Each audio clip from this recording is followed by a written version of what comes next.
A black woman boards a private jet on Christmas Eve, only to be violently shoved to the floor by the pilot who assumes she's an intruder, but he has no idea whose aircraft he just committed assault on.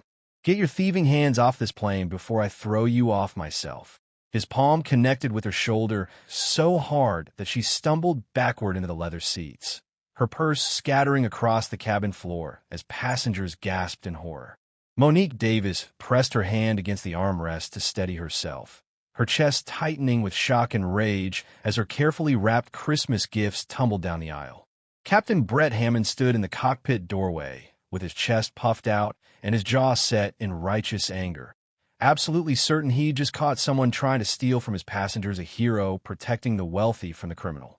What he didn't know was that in exactly 90 seconds, his 20-year aviation career would be over, and the woman he'd just assaulted owned not just this aircraft, but the entire company he worked for. I said get OFF. Brett grabbed Monique's arm, his fingers digging into her bicep as he tried to drag her toward the exit. Let go of me. Monique yanked her arm back, but his grip was iron. I'm supposed to be on this plane. Right. And I'm supposed to believe a woman dressed like you, his eyes raked over her jeans and Howard University sweatshirt with open contempt, belongs on a $45 million private jet? The three other passengers already seated, all white, all in business attire, watched in stunned silence. Monique's mind was racing. She dressed casually on purpose. It was Christmas Eve. She was flying home to Atlanta to surprise her mother, and she'd wanted to be comfortable. She'd walked directly from her car to the plane like she'd done 100 times before, carrying her weekend bag and the presents she'd stayed up until 2 a.m. wrapping. She hadn't expected to encounter Brett Hammond. She'd never seen this pilot before. Call Davis Aviation, Monique said, forcing her voice to stay level even as her heart hammered. Call them right now and verify my name on the passenger manifest. The manifest? Brett laughed, a cruel, sharp sound. Lady, you're not on any manifest. This is a charter flight for Bennett and Associates executives, and you sure as hell aren't one of them. One of the passengers, a white man in his 50s, leaned forward. Captain, maybe we should just check. Sir, I've got this under control. Brett's grip on Monique's arm tightened. This woman clearly snuck onto the wrong plane. Probably thought she could steal some luggage or electronics before anyone noticed. The accusation hit Monique like a physical blow. You think I'm here to steal? Her voice rose despite her best efforts to stay calm. I'm a passenger. My name is Monique Davis. I booked this flight 3 days ago, and if you don't get your hands off me right now. Brett's other hand went to the radio on his belt. Security, this is Captain Hammond on aircraft N847MD. I need assistance with an intruder. Black female, late 30s, 5'6", jeans, and a sweatshirt. She's aggressive and refusing to leave the aircraft. I'm not aggressive. You assaulted me. Ma'am, I'm going to need you to calm down. Don't tell me to calm down. But this was only the beginning. Monique's phone was in her purse, which was now scattered across the cabin floor along with her wallet, her gifts, and her dignity. She could see it just 5 feet away, but Brett was blocking her path, and she knew that if she moved toward it, he'd interpret it as aggression. She was trapped. This was every nightmare she'd had as a successful black woman. Despite her wealth, despite her accomplishments, despite the fact that she literally owned this plane, she was being treated like a criminal because a white man in uniform had decided she didn't belong. Captain Hammond, the female passenger in seat 3A, said carefully, I really think there might be a misunderstanding here. Perhaps we should just. Mrs. Chun, I appreciate your concern, but I've been flying for 20 years. I know an intruder when I see one. Brett's voice had taken on a patronizing tone. These people get bold during the holidays. They see expensive planes at private terminals and think they can just walk on and help themselves. These people, the words hung in the air like poison. Monique felt something cold and hard settle in her chest. This wasn't just a misunderstanding. This was racism, pure and simple, wrapped in the authority of a pilot's uniform. I want your employee ID number, she said quietly. Brett blinked. Excuse me, your employee ID number. I'm filing a formal complaint with Davis Aviation for assault, false accusations, and racial profiling. Racial, Brett's face flushed red. Now you're pulling the race card? Are you kidding me? This has nothing to do with race. This is about you being somewhere you don't belong. Then prove it. Monique's control finally cracked. Check the manifest. Call the company. Do your actual job instead of just assuming that a black woman on a private plane must be a criminal. I don't have to prove anything to you. Brett took a step forward, and Monique instinctively stepped back. You know what? Security's taking too long. I'm removing you myself. He reached for her again. And that's when the second passenger, the older white man who'd tried to intervene earlier, stood up. Captain, I'm going to have to insist you stop touching her. This has gone too far. Brett spun on him. Mr. Peterson, with all due respect, this is a security matter. This is an assault matter. Mr. Peterson pulled out his phone. I've been recording for the past 3 minutes. You've put your hands on this woman twice without cause. You've made discriminatory statements, and you've refused to verify her story. I'm a retired federal judge, Captain Hammond, and what you're doing right now is illegal. Brett's face went from red to pale. I'm protecting the aircraft. You're assaulting a passenger based on racial profiling. Judge Peterson's voice was steel. Now, I suggest you step back, collect this woman's belongings, and call your supervisor before the situation gets any worse for you. For a long moment, nobody moved. Then Brett's radio crackled. Captain Hammond, this is Davis Aviation Operations. We've received your security alert. Can you describe the situation? Brett grabbed the radio. I have an unauthorized person on aircraft N847MD who refuses to leave. She's claiming to be a passenger, but what's her name?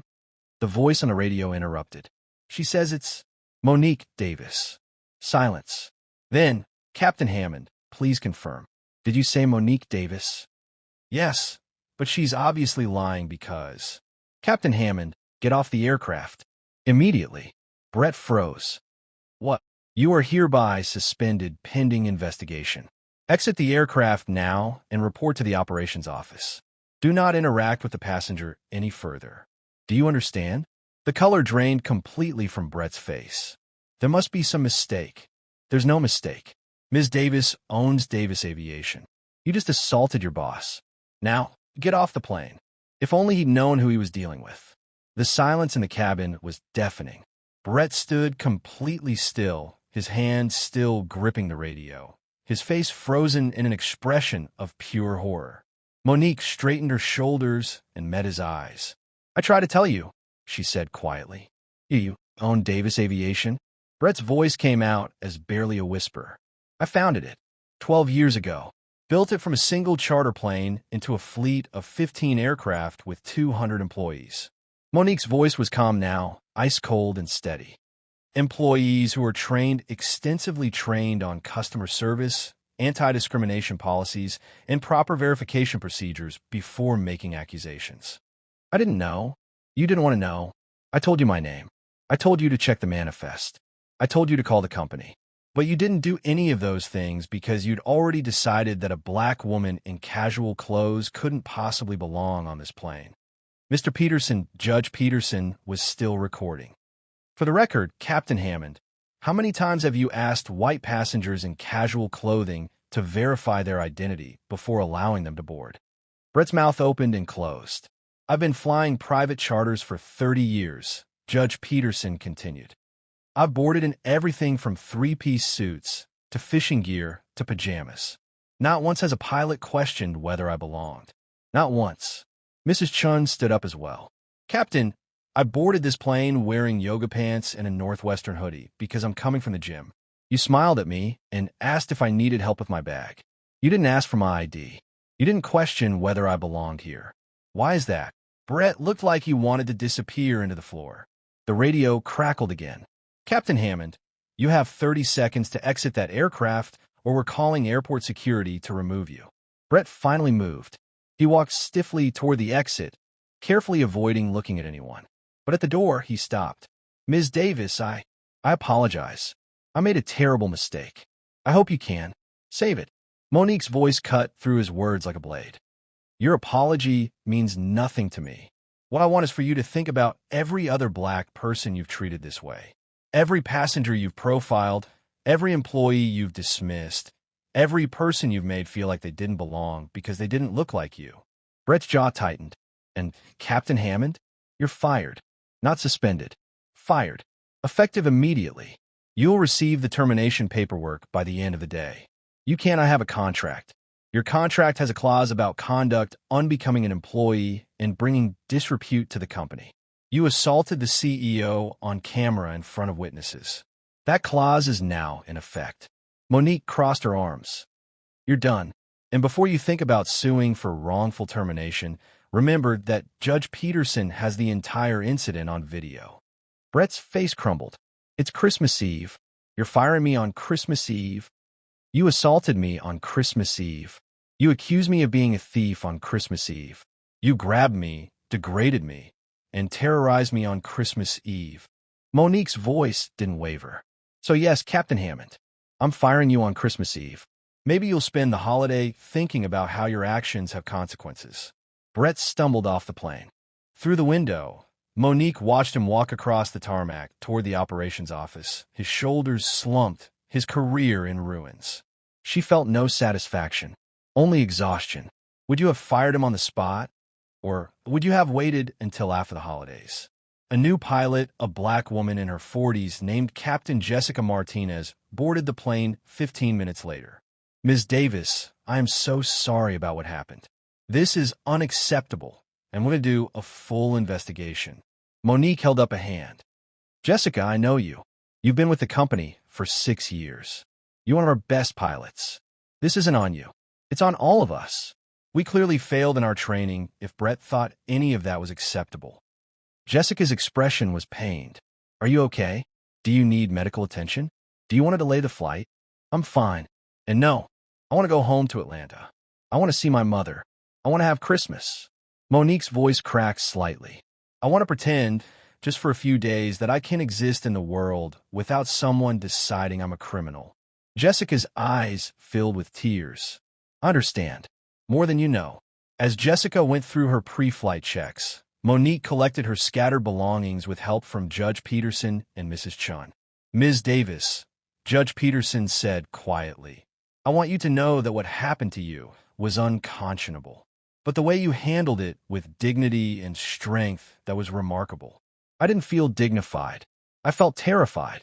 That's what makes it remarkable. You were terrified, and you still stood up for yourself. He handed her a business card. If you need a witness statement for any legal proceedings, I'm at your service. Mrs. Chun helped gather Monique's Christmas presents. I'm Diane Chun. I'm the CFO at Bennett & Associates, and I want to apologize for not speaking up sooner. I should have intervened the moment he touched you. You did speak up, Monique said. That matters. Not soon enough. Diane's voice was thick with emotion. I was scared. Scared of confrontation. Scared of making things worse. But watching you face that, Ms. Davis, you were so brave. Monique didn't feel brave. She felt bruised inside and out. The third passenger, a younger white man who'd been silent the entire time, finally spoke up. Ms. Davis, I'm Ryan Foster. I work in IT for Bennett & Associates. He looked ashamed. I didn't say anything. I just sat here and watched, and I'm sorry. I was a coward. You were scared. That's human. Monique settled back in her seat, the first-class leather seat on her own plane that she'd been accused of stealing. But Ryan, the next time you see something like this happen, and there will be a next time, because this happens every day, I need you to speak up. Use your privilege to protect people who don't have it. Ryan nodded, his eyes red. I will. I promise. The plane took off smoothly, leaving Dallas behind. As they climbed through the clouds, Monique closed her eyes and tried to let the adrenaline drain from her system. But all she could see was Brett Hammond's hand reaching for her. All she could hear was his voice. These people. All she could feel was the humiliation of being thrown around on her own aircraft. What she didn't know was that Brett Hammond's story was about to reveal something much darker. Monique tried to focus on her laptop during the flight. She had emails to answer, reports to review, a business to run. But her hands were shaking too badly to type. Finally, she gave up and called her assistant, Patricia. Merry Christmas Eve. Patricia answered cheerfully. Are you in the air? Yeah. Patricia, something happened. The cheer vanished from Patricia's voice. What happened? Are you okay? Monique told her everything. When she finished, Patricia was silent for a long moment. That son of a bitch, she finally said. Monique, I'm so sorry. What do you need from me? I need you to pull Brett Hammond's complete employment file. Every review, every complaint, every incident report. I want to know if this is a pattern. On it. I'll have it to you within the hour. And Patricia? I want to know how he got hired in the first place. Who interviewed him? Who checked his references? Who signed off on bringing him into our company? You thinking this is bigger than one racist pilot? I'm thinking that if Brett felt comfortable enough to assault me, the CEO, on camera, then he's done this before. And I want to know if our hiring practices failed to catch it. Patricia was already typing. I'll do a deep dive. And Monique, for what it's worth, I'm glad you fired him. He deserved worse. After hanging up, Monique noticed Judge Peterson watching her. Investigating him, the judge asked. Investigating how he ended up working for me in the first place. Smart.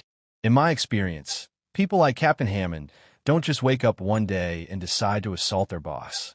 They work up to it through years of smaller aggressions that go unchecked. Diane Shin leaned forward from her seat. Ms. Davis, can I ask you something? How do you do it?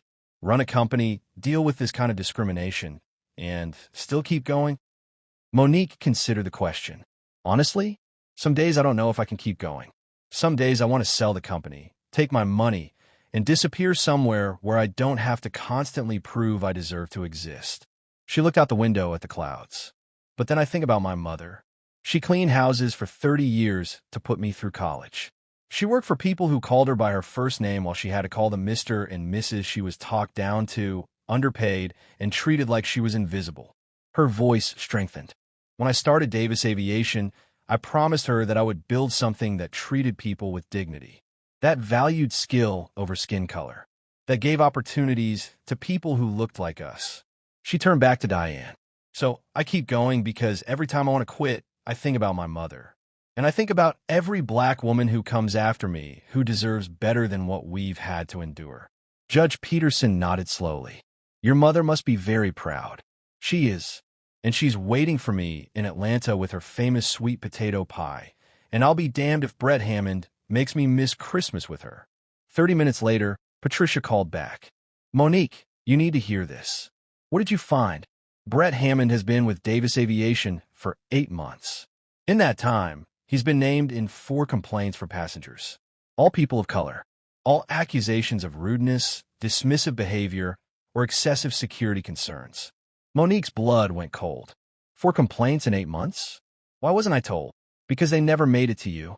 They were all handled by Patricia paused. They were all handled by Robert Chandler. Robert Chandler, her VP of operations. The man she'd hired 2 years ago to handle day-to-day operations so she could focus on growth and strategy. The man she trusted. Tell me Robert didn't cover this up, Monique said quietly. I'm looking at the complaint files right now. Every single one was marked as resolved through coaching or misunderstanding addressed with staff. But Monique, there are notes in the files. One passenger said Brett told her she must be in the wrong place when she boarded. Another said Brett demanded to see her ID 3 times and questioned whether her credit card was legitimate. And Robert called that a misunderstanding. Gets worse. I pulled Brett's hiring file. His previous employer was Summit Air Charter. I called them, pretended to be verifying employment for a mortgage application. They were very careful with their words, but reading between the lines, they were thrilled to be rid of him. Said he wasn't a good cultural fit and had difficulty with diverse clientele, which was corporate speak for. He's racist, and we wanted him gone, but we're too afraid of a lawsuit to say so. So Robert hired a pilot with a history of discrimination, ignored multiple complaints, and never escalated any of it to me. Monique's voice was deadly calm. Is that what you're telling me? That's exactly what I'm telling you. And Monique, I think you need to consider the possibility that it wasn't an oversight. You think Robert covered for Brett deliberately? I think Robert has been undermining your DI initiatives since day one. I think he's been quietly building a network of employees who share his views. And I think Brett Hammond felt comfortable assaulting you because he knew Robert would protect him. But here's the part that changed everything. Monique felt like the floor had dropped out from under her. Robert Chandler had been with her for 2 years. She'd promoted him to VP of Operations after he'd impressed her with his logistics expertise and his apparent commitment to the company's growth. He'd sat in meetings where she'd talked about building an inclusive company culture. He'd nodded along when she'd implemented bias training. He'd smiled and congratulated her when Forbes named Davis Aviation one of the most diverse companies in the aviation industry. And the whole time, he'd been sabotaging her. "Patricia, I need you to pull everything. Every hiring decision Robert made, every complaint he handled, every employee review he conducted. I want it all. Already on it. But Monique, this is going to be big. If Robert's been protecting employees who discriminate, and if those employees have been harassing passengers or other staff, we could be looking at lawsuits. Lots of them. Then we deal with lawsuits. But we deal with them honestly." Monique's jaw set. "I will not run a company that profits from discrimination. I will not be the black CEO who gets used as a shield while white executives create a hostile environment. If we have to burn it all down and rebuild, that's what we do. Okay, I'll have a full report ready for you by tomorrow morning. Make it tonight. I'm not waiting until after Christmas. And Patricia, call our attorney. Tell her to prepare termination paperwork for Robert Chandler and a lawsuit strategy for going after Summit Air for failing to disclose Brett's history." "Merry Christmas to us," Patricia said dryly. After hanging up, Monique found Judge Peterson watching her again. "Trouble?" he asked. She filled him in on what Patricia had discovered. The judge's expression darkened. So Brett wasn't an isolated incident. He was part of a pattern. "Looks like it. Ms. Davis, I'm going to give you some free legal advice. Document everything. Every complaint, every email, every decision Robert made. Build an airtight case before you terminate him, because men like that don't go quietly. I'm not afraid of him. I know you're not. But be smart. Protect yourself and your company." Diane Chin spoke up. "Ms. Davis, I don't mean to overstep, but Bennett and Associates uses several charter companies. If you need corporate clients who will publicly support you through this, I can make some calls. What Robert and Brett did, it's inexcusable. You shouldn't have to fight this alone." Monique felt unexpected tears prick her eyes. "Thank you. That means more than you know." Ryan Foster cleared his throat. "Ms. Davis, I'm in IT. If you need someone to do a digital forensic review of Robert's emails and communications, I volunteer. No charge. It's the least I can do after." He gestured vaguely, clearly still ashamed of his earlier silence. "Ryan, you don't have to. I want to. Please, let me help." Monique looked at these 3 strangers who'd been pulled into her nightmare and were now offering to help fight her battles. "Thank you," she said softly. "All of you. You have no idea how much this means." The plane began its descent into Atlanta. Monique looked out at the city lights twinkling below her hometown, her mother's home, the place she'd built her dreams. She'd come so far from the little girl who'd watch her mother scrub other people's floors. But in many ways, she was still fighting the same battle her mother had fought. The battle to be seen as fully human, fully worthy, fully deserving of dignity. And just when things seemed like they couldn't get more complicated, the pilot made an announcement that revealed an even bigger problem. Captain Jessica Martinez's voice came over the intercom. "Ms. Davis, I need to speak with you privately. Can you come to the cockpit?" Monique unbuckled and made her way forward. Jessica looked stressed. "We have a situation. I just got a call from operations. Brett Hammond didn't go to the operations office like he was told. Where did he go? We don't know. He disappeared. Security cameras show him leaving the tarmac, getting into his car, and driving off property." Monique frowned. "So he quit instead of facing termination?" "That's what we thought at first. But then operations did a routine audit of his pilot logs and found discrepancies." "What kind of discrepancies?" Jessica pulled up a tablet showing flight records. "Brett was logging hours that don't match our maintenance records. He was claiming flights that never happened. And in 3 cases, he logged flights where the tail numbers don't exist. He was falsifying his flight logs. Worse, we think he was flying side jobs, taking the planes out for unauthorized charters and pocketing the money." Monique felt anger surge through her. "He was stealing from me? It looks that way.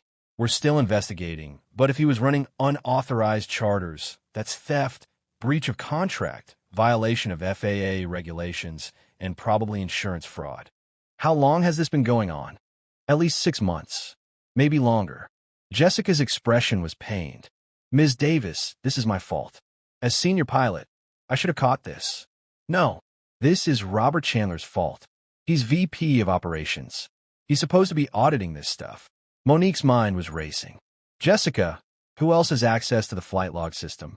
All pilots can enter their own logs, but they're supposed to be verified by operations before the monthly reports go out.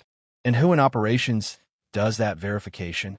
Robert personally handles it for all senior pilots. Of course he did. Jessica, I need you to do something for me. When we land, I need you to secure all of Brett's personal items from his locker. Don't let anyone else touch them. And I need you to preserve all digital records, emails, logs, everything. You're thinking this goes beyond Brett? I'm thinking Robert has been covering for Brett for months. And I want to know why. They landed smoothly at Hartsfield-Jackson Atlanta International Airport. As the plane taxied to the private terminal, Monique's phone exploded with messages. Patricia, found something. Call me ASAP. Her attorney. We need to talk before you terminate Robert. Her mother. Baby, I saw on the news about an incident at Dallas. Are you okay? The news? Monique quickly searched her name and felt her stomach drop. The video was everywhere. Someone on the tarmac had filmed the confrontation through the plane's window. The footage was grainy, but you could clearly see Brett grabbing her, shoving her, standing over her aggressively. The headlines were already rolling in. Black Aviation CEO assaulted by her own pilot. Davis Aviation scandal. Racist attack on owner. Pilot fired after attacking black woman on private jet. And, of course, the conspiracy theories. Was it staged? Why was she dressed so casually? Did she provoke him? Monique wanted to scream. She'd been assaulted, and somehow the internet had decided it was her fault for not wearing the right clothes. Judge Peterson appeared at her shoulder. Ignore the noise. The people who matter know the truth. The people who matter are watching me to see if I'm strong enough to survive this, Monique said. Every black entrepreneur in America is watching to see if I fold or fight. Then show them how to fight. The plane door opened, and Monique prepared to deplane. But standing in the terminal was not just her driver. There were news cameras, reporters, a crowd of people holding signs. Some signs said, "We stand with Monique." Others said, "Justice for Davis Aviation." And one, held by a young black girl who couldn't have been more than 10 years old, said, "You belong here." Monique felt tears stream down her face. Be honest, would you have had the strength to face those cameras after what she'd been through? Monique's driver, a retired Navy veteran named Jerome, cleared a path through the crowd. "Ms. Davis, I've got you. Just stay close." The reporters shouted questions. "Ms. Davis, are you pressing charges? Will you sue the pilot? Is it true he was working for you for 8 months? How does it feel to be assaulted on your own plane?" Monique stopped walking. Jerome put a hand on her arm. "You don't have to talk to them." "Yes, I do." She turned to face the cameras. "My name is Monique Davis. I'm the founder and CEO of Davis Aviation. Earlier tonight, I was assaulted by one of my own pilots, a man named Brett Hammond, who assumed that a black woman in casual clothes on a private plane must be a criminal." The cameras flashed. The reporters leaned in. "Captain Hammond grabbed me, shoved me, and called security to have me removed from my own aircraft. He did this in front of witnesses. He did this on camera. And he did this because he saw my skin color and decided I didn't belong." Her voice strengthened. "I'm speaking publicly about this for one reason. This is not an isolated incident. This happens to black people every single day. We're questioned in first class. We're followed in stores. We're pulled over while driving. We're asked to prove we belong in spaces that white people occupy without question." She looked directly into the camera. "Captain Hammond has been terminated. But this isn't just about one racist pilot. It's about a culture that allows racism to flourish. And I've discovered that my own VP of operations has been covering up complaints and protecting employees who discriminate against passengers and staff." The reporters erupted with new questions. I'm announcing tonight that Davis Aviation is conducting a comprehensive internal review of all hiring practices, complaint procedures, and company culture. We're bringing in an independent firm to audit everything. And anyone who has been protecting discrimination will be terminated. Ms. Davis, aren't you worried about lawsuits? I'm more worried about running a company that hurts people. If there are lawsuits, we'll deal with them. But we'll deal with them honestly, not by covering things up. A black female reporter raised her hand. Ms. Davis, what would you say to other black women in leadership who face this kind of discrimination? Monique met her eyes. I'd say you're not alone. I'd say your anger is valid. I'd say you don't have to be perfect or wear the right clothes or prove your worth to people who've already decided you're less than. She paused, and I'd say that we owe it to the women who come after us to fight these battles. Because every time we accept discrimination in silence, we teach the next generation that this is normal. It's not normal. It's not acceptable. And we deserve better. The young girl with the "You Belong Here" sign pushed through the crowd. Her mother tried to pull her back, but the girl was determined. Ms. Davis, she called out, my name is Taylor. I want to be a pilot when I grow up. Monique knelt down to her level. Taylor, that's amazing. Are you going to fly commercial or private? I'm going to own my own airline. Like you. The crowd laughed, but it was warm, supportive laughter. Then you know what, Taylor? You're going to be great. And you know why? Why? Because by the time you own your airline, girls like you won't have to face what I face today. Because we're going to change things. Taylor threw her arms around Monique's neck. And the photo of that hug, a successful black CEO embracing a little black girl with dreams, went viral within minutes. But it was what happened next that nobody expected. As Monique stood up, a white man in an expensive suit pushed through the crowd. Robert Chandler, her VP of operations. Monique, we need to talk. Privately. Jerome stepped between them. Sir, you need to step back. It's okay, Jerome. Monique faced Robert. What do you want? I want you to know that I just submitted my resignation. Effective immediately. Your resignation isn't accepted. You're fired. Robert's jaw tightened. On what grounds? Negligence. Breach of duty. Creating a hostile work environment. Covering up discrimination. Protecting employees who assault passengers. Pick one. You can't prove any of that. Robert, I have 4 complaints against Brett Hammond that you marked as resolved without ever telling me. I have hiring records showing you brought him on despite red flags from his previous employer. I have flight logs he falsified that you should have caught. And I have security footage of Brett assaulting me on a plane that he thought he could get away with it because you'd been protecting him for months. Robert's face went pale. I never told him to assault anyone. No, you just created a culture where he felt comfortable doing it. You hired people who share your views, you ignored complaints from passengers of color, and you undermined every single diversity initiative I tried to implement. That's not. Don't lie to me. Not now. Not after everything. Monique's voice could have cut glass. Robert, I trusted you. I gave you a leadership position in my company, and you used that position to protect racism and discrimination. What?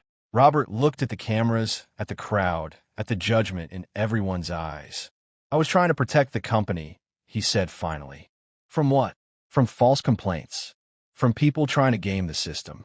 From black people, Monique finished. You were trying to protect the company from black people. That's what you mean, isn't it? Robert said nothing. Here's what's going to happen, Monique continued. You're fired.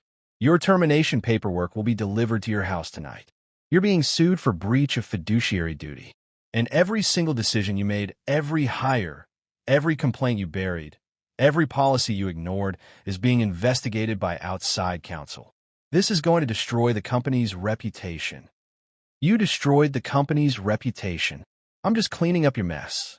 Monique stepped closer. And Robert, I'm going to make sure every aviation company in this country knows exactly what you did. You'll never work in this industry again.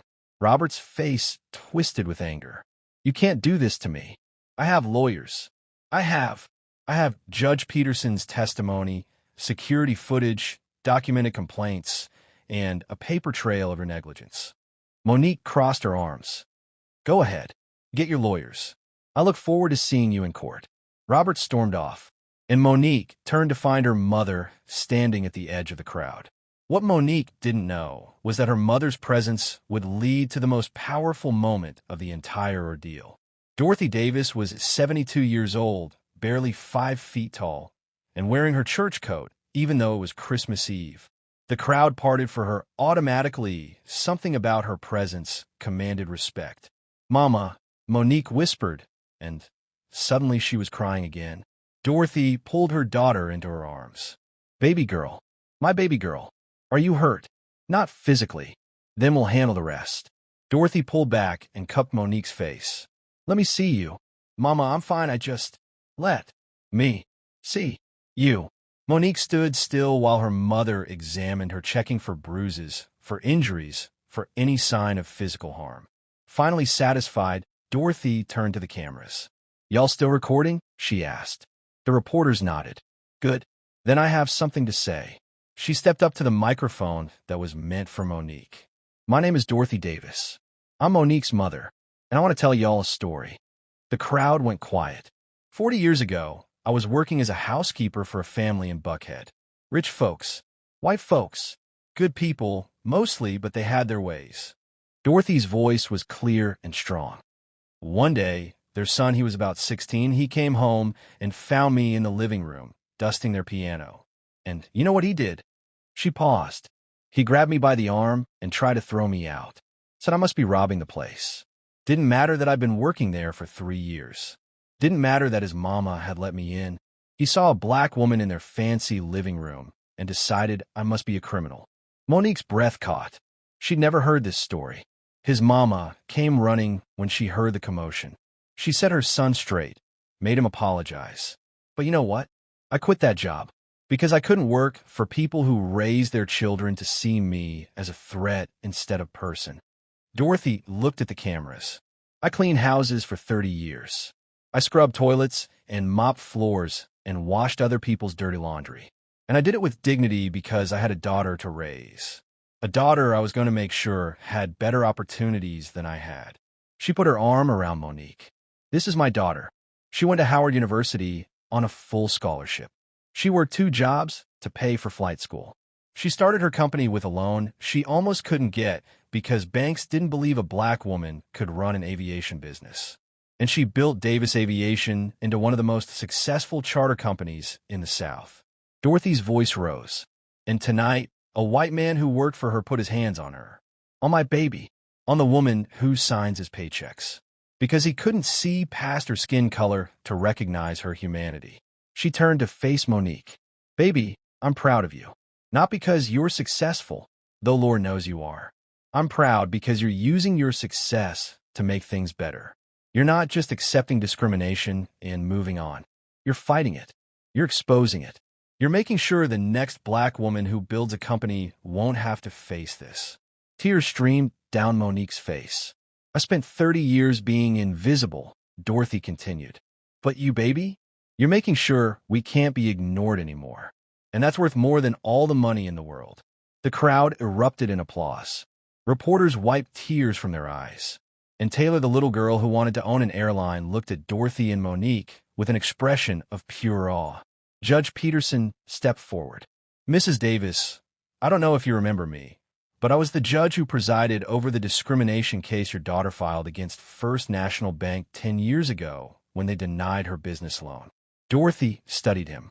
"I remember. You ruled in her favor." "I did, because the evidence was overwhelming that they denied her based on race and gender. But Mrs. Davis, I want you to know something." He looked at Monique. "Your daughter came into my courtroom with more documentation, more preparation, more professionalism than lawyers with 20 years of experience. She represented herself because she couldn't afford an attorney, and she won. That's when I knew she was going to be special." "She's always been special," Dorothy said simply. "The world just needs to catch up. If only the world knew what Monique was about to uncover about Brett Hammond." Later that night, in Monique's childhood home in southwest Atlanta, she finally had a moment to breathe. Her mother was in the kitchen making hot chocolate, a Christmas Eve tradition. Monique sat at the dining room table with her laptop, reviewing the reports Patricia had sent, and what she found made her blood run cold. Brett Hammond hadn't just been falsifying flight logs. He'd been running an entire shadow operation, using Davis Aviation planes to fly unauthorized charters, advertising on private Facebook groups, taking payment in cash, pocketing thousands of dollars that should have gone to the company. But that wasn't the worst part. The worst part was that several of his unauthorized flights had been to suspected drug trafficking routes. Patricia had flagged 3 flights to small airports in South Texas, 2 to the Florida Keys, and 1 to a private airstrip in rural Georgia that had been investigated by the DEA last year. "Mama," Monique called out, "I need to call my lawyer. This might take a while." "You do what you need to do, baby. I'll keep your cocoa warm." Monique called her attorney, Sarah Chun. "Sarah, I'm sending you a file. I need you to look at it and tell me if I'm seeing what I think I'm seeing." 5 minutes later, Sarah called back. "Monique, you need to call the FBI. I was afraid you'd say that. Brett Hammond has been using your aircraft to potentially facilitate drug trafficking. Whether he knew that's what he was doing or whether he was just a pilot for hire. Either way, this is federal. If I report this, it's going to bring the FBI down on my entire company. They'll audit everything. Our reputation will be destroyed. If you don't report this and they find out later that you knew, you could be charged as an accessory. Monique, you don't have a choice." Monique closed her eyes. She'd built this company from nothing. 12 years of work, 15 planes, 200 employees, hundreds of clients. And Brett Hammond might destroy it all. "Make the call," she said. "I'll cooperate fully with the investigation." "Monique, this is going to be bad. The media, the scrutiny." "I know, but it's the right thing to do." Within 2 hours, 2 FBI agents were sitting in Dorothy Davis's living room, reviewing the files on Monique's laptop. Special Agent Marcus Williams was a black man in his 40s with kind eyes and a no-nonsense attitude. Special Agent Jennifer Park was a Korean-American woman who looked young but had 15 years of experience with white-collar crime. "Ms. Davis, we appreciate you coming forward with this information," Agent Williams said. "Most business owners try to bury this kind of thing. I'm not most business owners, and I'm not going to let my company be used for illegal activity." Agent Park studied the flight logs. "Do you have any idea who Brett Hammond's clients were for these unauthorized charters?" "No. He took the bookings privately and used cash payments. But I have the tail numbers of the planes he used, the dates and times, and the destinations. That's enough for us to start an investigation." Agent Williams looked at her seriously. "Ms. Davis, I have to ask, did you have any knowledge of these flights before today?" "None. If I had, I would have reported them immediately and fired him on the spot." "And your VP of Operations, Robert Chandler?"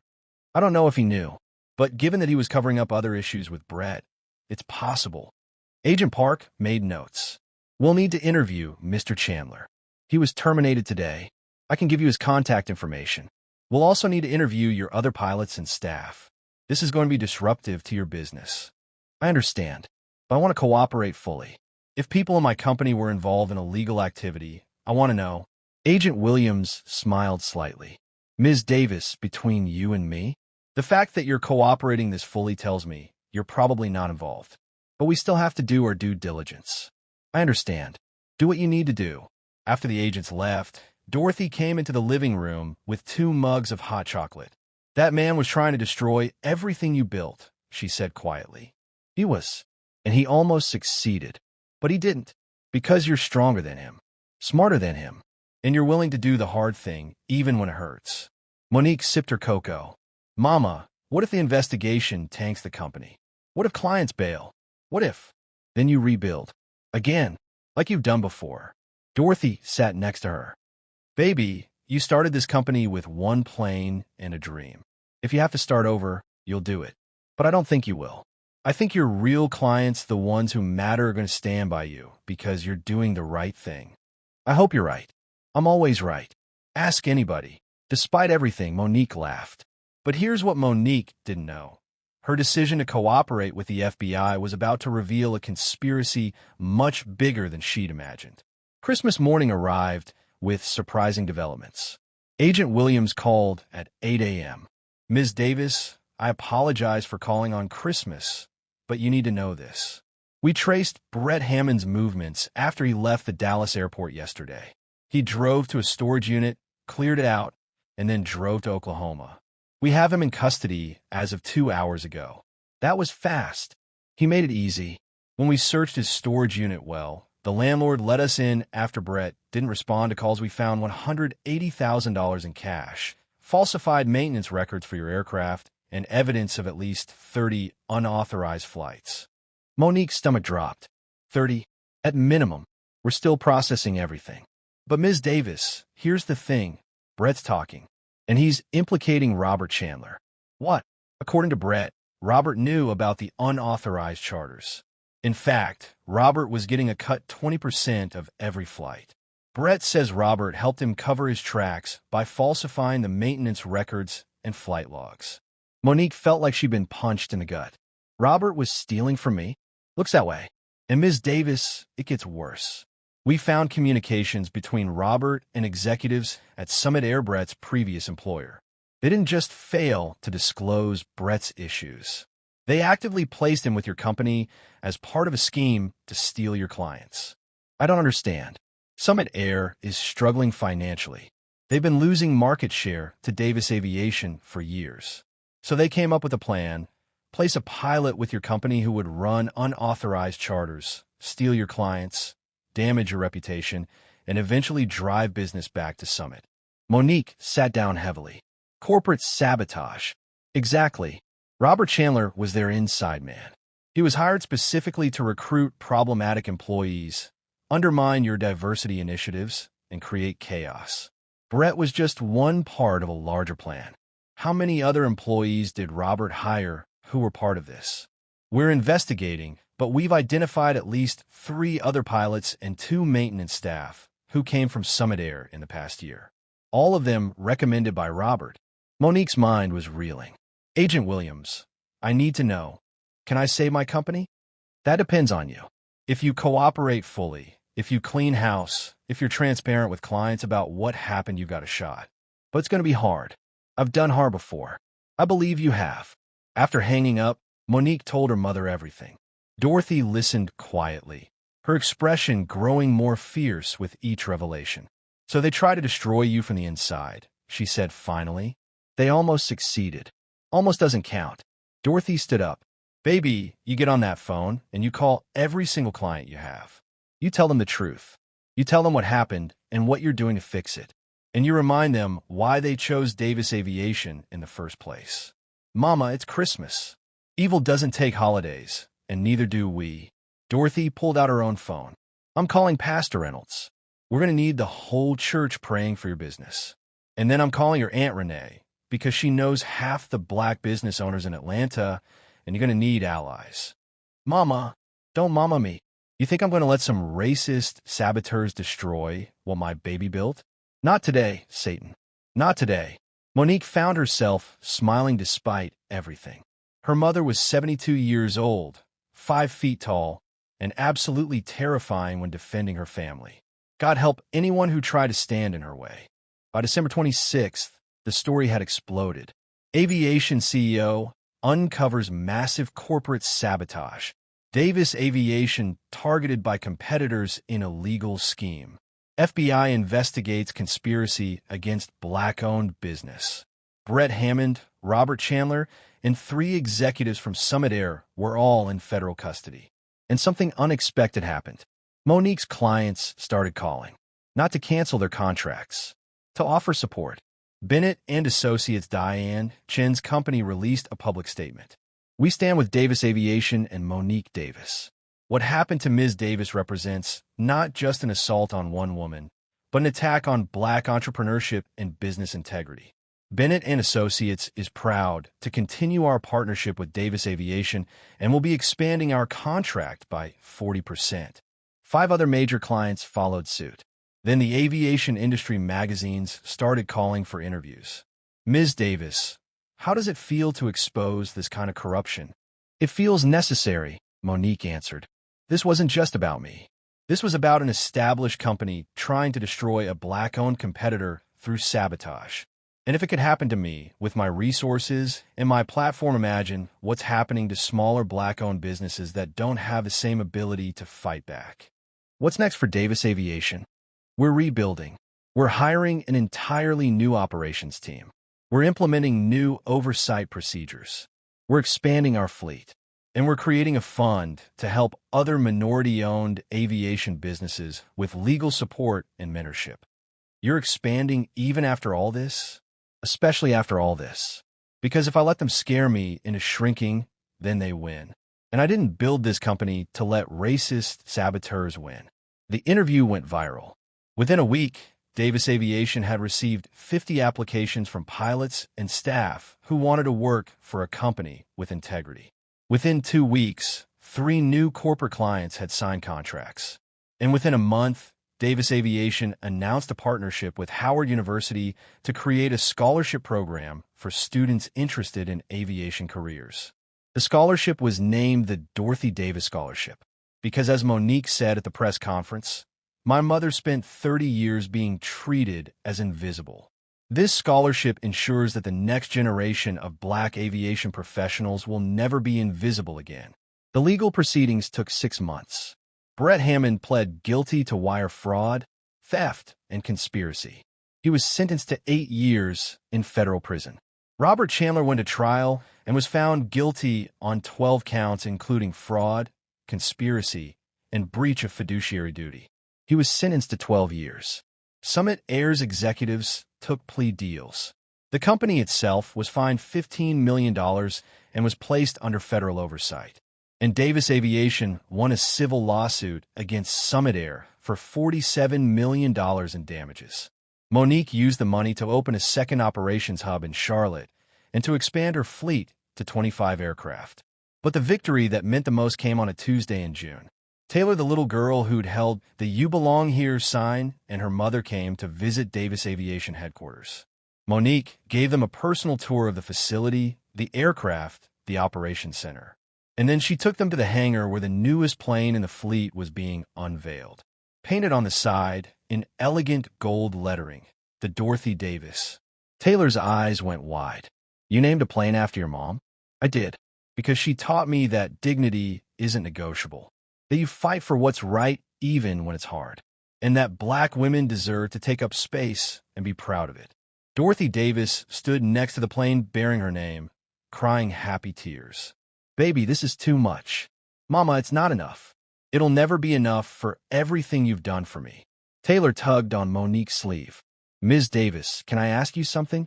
"Anything, sweetheart." "When that pilot hurt you, were you scared?" Monique knelt down to Taylor's level. "I was terrified, but you didn't give up." "No, I didn't." "Why not?" Monique thought about Brett Hammond's hand on her arm, about Robert's betrayal, about the fight to save her company. Because giving up would mean letting them win. And I didn't build this company to let people like that win. I built it for little girls like you who deserve to see someone who looks like them succeeding in this industry. Taylor hugged her tight. "When I grow up and own my airline, I'm going to name my first plane after you." Monique laughed through tears. "I'd be honored." And that's when everything Monique had fought for finally made sense. A year after the assault, Monique stood in the same terminal at Dallas-Fort Worth Airport where Brett Hammond had attacked her. She was there to give a speech at the Aviation Industry Diversity Conference. As she walked through the private terminal, she saw her reflection in the glass. She was wearing jeans and her Howard University sweatshirt, the same outfit she'd been wearing that night. She'd chosen it deliberately, because she refused to let that night define what she wore or how she showed up in the world. At the podium, facing an audience of aviation executives, pilots, and industry leaders, Monique told her story. All of it. The assault, the sabotage, the investigation, the rebuilding. "I'm sharing this not for sympathy," she said. "I'm sharing it because this is the reality of being a Black woman in business. We have to be twice as good to get half as far. We have to prove our worth constantly. And even when we succeed, there are people actively working to tear us down." She paused. "But here's what I learned. They can only tear you down if you let them. Yes, Brett Hammond assaulted me. Yes, Robert Chandler betrayed me. Yes, Summit Air tried to destroy my company. But they failed because I refused to be diminished. I refused to be silenced.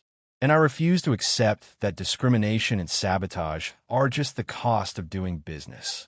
The audience was silent, listening to every word. I'm standing here today, running a company that's bigger and stronger than it was before. I employ 300 people. I've got a waiting list of clients. And I've helped launch a scholarship program that's putting young Black students through flight school. She smiled.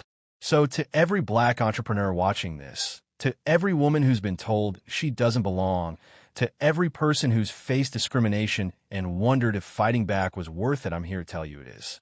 It's hard. It's painful. Sometimes it feels impossible. But you are worth fighting for. Your dignity is worth protecting.